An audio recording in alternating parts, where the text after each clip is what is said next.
Hi Aries, welcome to your August 2018 love reading. It's Raina, and so what I'm doing here is I'm going to be putting out a spread with my Morgan Greer deck. Except for the position of the challenge card, I'm going to be using the Wild Unknown Tarot deck, and then I'm going to end the reading with an energy oracle card from the Sandra Ann Taylor Oracle deck.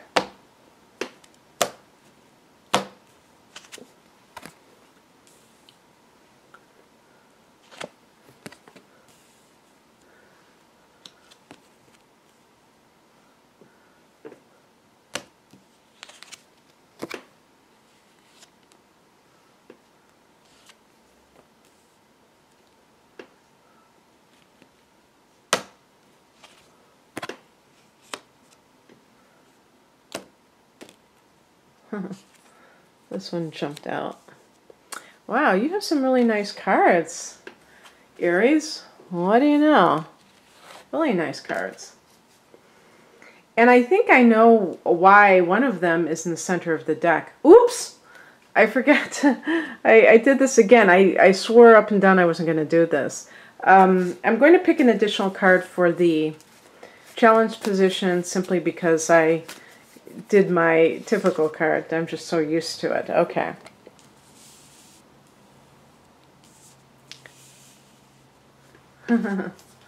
All right, so, well, I might as well pick my oracle card. Just get everything all situated here. Good, I'm glad I got a different card for a change. Action. Okay. So the heart of the matter is a great card for a love reading. The Sun, which is a card of love. I'm sure some of you already knew that. But it's a card of that stage of falling in love. This also is a card of success, prosperity, healing. And when you think about it, in the month of August, for the most part, the Sun is going to be in the 5th house, in your 5th house, which in Leo, which is love. So you're having this romantic energy there as an astrological support, so it would make perfect sense that that's happening. I'm actually getting a couple of cards here that have to do with Leo.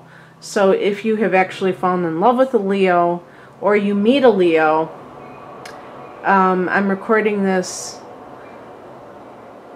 before the middle of July, so I mean there's a chance that this is somebody you will meet in the future, but you may know this person already. For the challenge cards, let's see what this what we got here. One of them is the 7 of Pentacles, and the challenge for you is to have patience, is not to be too quick to jump the gun, to want to proceed in a relationship. That could scare the other person off, Aries. If the other person wants to take things slowly, you have to allow for that. And there's something that is good for you in the bargain too, because you will figure out whether or not this is the right person for you if you take your sweet time. We do have the Moon card, and the Moon card can indicate that there are things that you need to know about this person. So also or that in general, yeah, I mean, it could be about this person.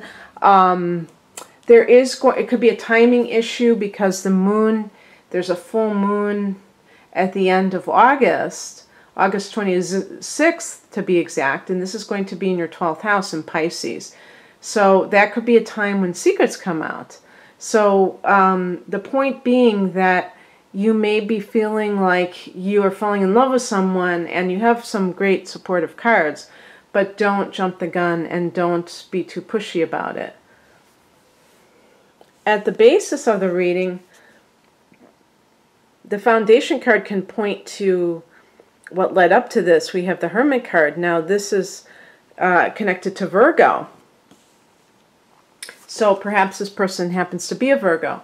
But it can be that you have taken time, you've been by yourself for a while, maybe you've deliberately taken time out, or simply are just in a very contemplative state when you meet this person, and it's like a switch is flipped, and you really feel like you have found somebody that you can be with. Again, this is early stage stuff. This is not something that is a long-time relationship. So this would be for people who are single and looking, or I guess you could be in in a current relationship and fall in love with somebody else. I guess it doesn't have to be that you're single and do this, but definitely you must be patient so that you can get to know the person better, because the moon in the challenge position can show, like, sometimes even self-deception, that a person is allowing themselves to, I don't know, be bamboozled sometimes. I don't see that in this reading, though. There's too many positive cards, but just in general, it just makes sense, doesn't it?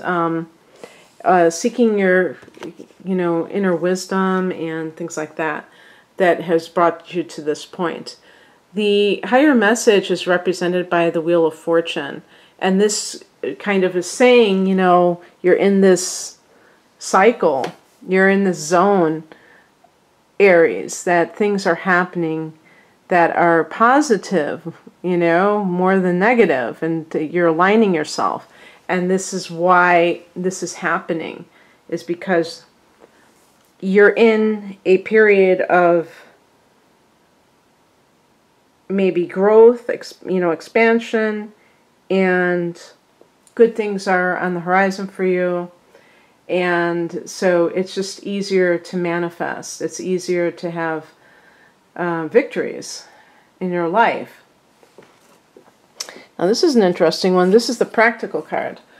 The Five of Pentacles is a card that is connected to Mercury and Taurus, and it can indicate that you have to look at any part of you that is still operating with lack consciousness. And sometimes when people rush to do something, it's because they're afraid of, if I don't try to do this, someone else may come in and do it.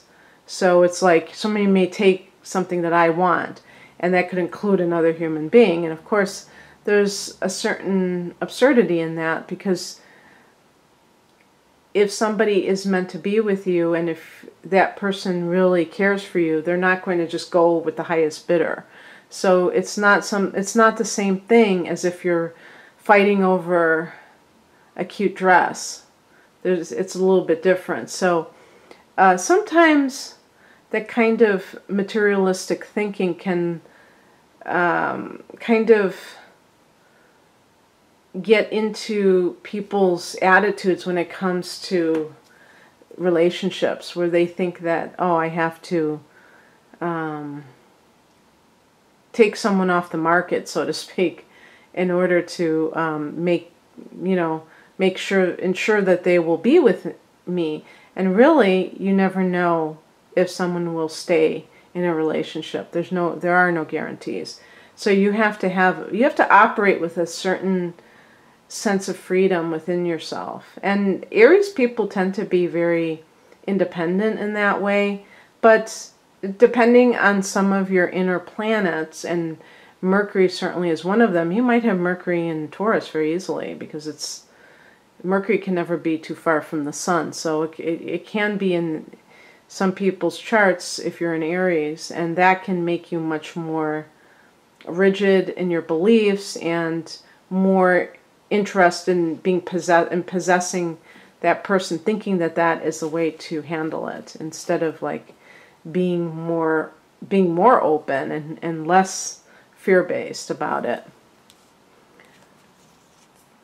What is coming in is represented by the Strength card. We have a solar eclipse in your 5th house of romance in Leo, so it could be that connection to Leo that I was talking about in terms of timing. Again, this may be a Leo individual, which would be a great match for an air sign like Aries. Strength is also just a great attribute to have. Confidence. Perhaps you've had a dark night of the soul with the Hermit card that has made you really question your life and the purpose of life.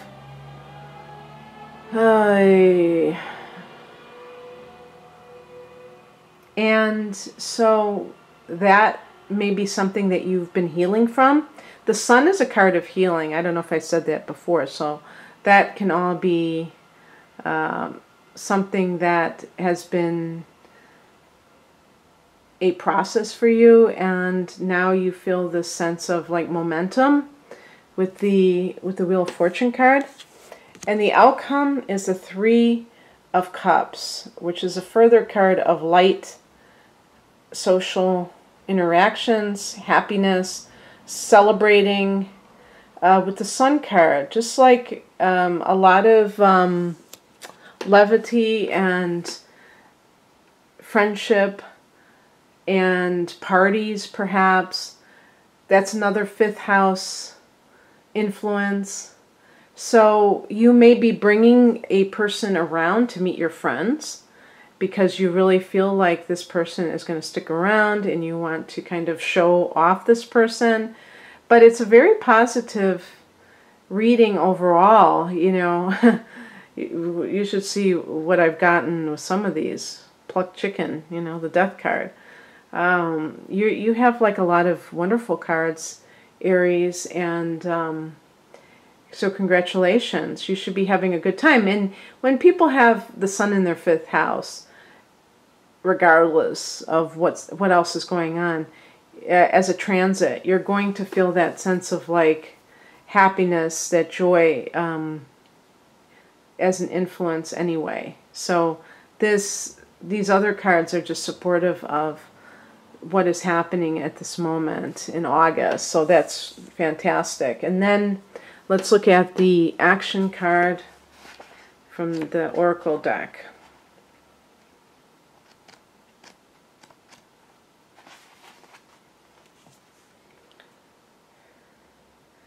Energizing effort, willingness to work.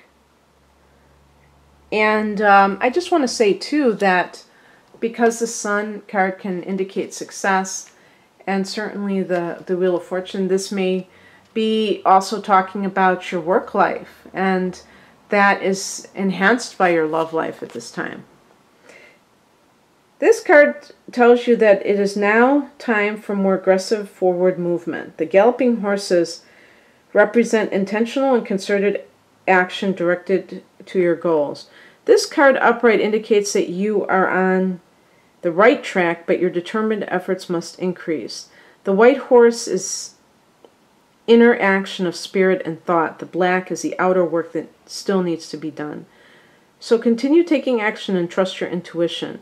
In time, you'll break through and see the results you've been working so hard to create. And the affirmation is, I am responsible for my own life. I take action toward my goals and my own happiness every day.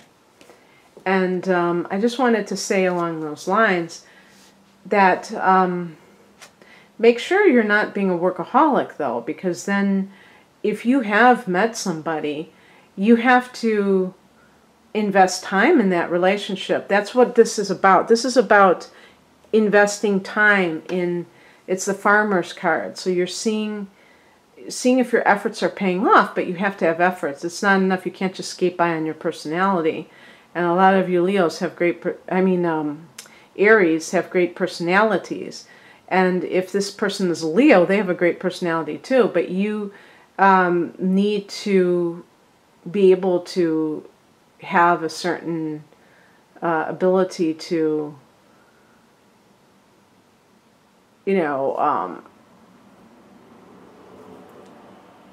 have to have the ability to kind of balance your life.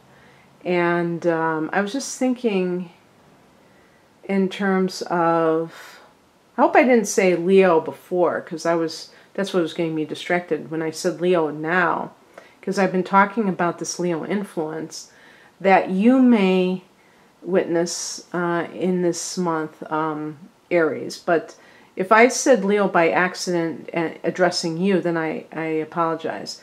I think I caught myself, but you know, anyway, it's really a wonderful. It seems like it's going to be a great time. And anytime, I just want to say this very quickly, whenever the sun is in a fellow element, that trines your sun or your rising. So that can really feel like a sense of fitting in with what the themes are of the month. And with that solar eclipse in your 5th house, even if you're not in a relationship at that time, Aries, you have the potential for new seeds of love to be planted, and harvesting those seeds, as the farmer's card suggests. But only if you're willing to wait. If you are the kind of person, which a lot of Aries people may be, that you're like, if there's not instantaneous movement, you're just out of there and you're on to the next thing, well, then that might be problematic. But if you're willing to kind of be very deliberate and patient and incremental, you know, so you're willing to just talk to somebody for a while and get to know them. There used to be a term, it's kind of old-timey now, called courting someone. I'm kind of curious where the word court comes from. Like, why did they call it that? But it means that, you know, the person was wooing the other person. So usually it would be a man wooing a woman. And the man would not just go, hey, you want to go to a no-tell motel, you know, after they met the same night. They would, you know, there would be like this whole process. And in the modern era, we call it dating. But even now, it almost seems antiquated to talk about dating, because it almost seems like people don't bother these days, because there isn't the same stigma about sleeping with somebody right away, is there? For most, at least for Western world. So all that goes out the window. But guess what? How many people have felt alienated in trying to really connect with somebody? So that's something to really consider. Okay, well, I hope that you've enjoyed this little historical, whatever it was, Aries, little side note. And if you'd like a private reading, please click on the link below this video and check me out. For love readings, I employ your natal chart if you have your exact time of birth, and that is really cool, because that's when I feel like I can talk about some stuff in a more detailed way than sometimes with the tarot. It's great as an accompaniment, I can't say that word, but not as the main course sometimes, because of the, you know, I'm not doing live readings, so it's a little bit difficult to like know exactly who's who, even in private readings when you're talking about tarot cards. So anyway, I hope you have a wonderful August. Take care. Bye.